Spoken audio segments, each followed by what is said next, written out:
Liverpool are once more back on top of the Premier League after a 2-1 win here against Brighton and Hove Albion at Anfield in what was arguably the hardest fought victory of the season so far, and there have been quite a few of those, haven't there, already this season. It seems the Reds just know how to emerge from these sorts of games on the right side of things, and it was a bit of a throwback to last season.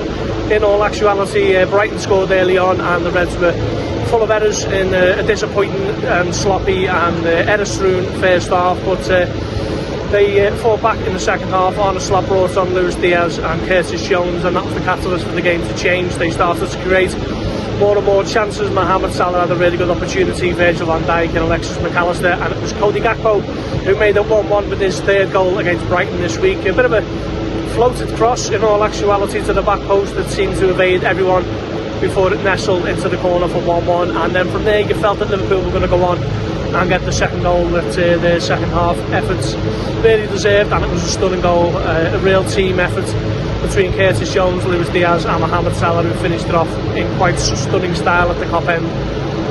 Similar to the goal against Bologna he scored earlier this season, if you remember that one. He absolutely wrapped it into the top corner, bar for Gruden, given no chance, and Liverpool eventually held on.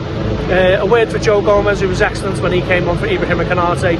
We're waiting to hear what the latest is on the French defender, but he went off with an injury at the end of the first half.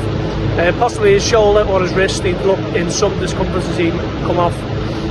So we'll see if he's able to play any minutes at all on Tuesday against Bayer Leverkusen in the Champions League. But Gomez was excellent alongside Van Dijk. He hasn't played too often, so he deserves real credit for his performance. And aside from the win against the tough Brighton opposition, it also got better for Liverpool that in the fact that Bournemouth had beaten Manchester City 2-1 and Arsenal lost earlier in the day at Newcastle United. That means that the Reds are now 2 clear of City, and quite a sizable 7 ahead of Arsenal, and how big that gap might be in the coming weeks and months we shall see, as the Reds look to possibly mount a little bit of an unexpected title charge.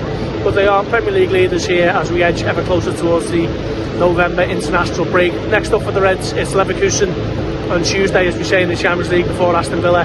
High-flying Aston Villa are welcomed here at Anfield on Saturday before that international break.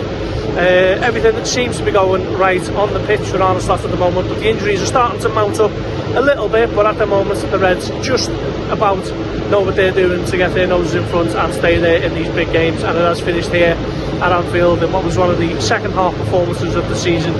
Liverpool 2, Brighton 1.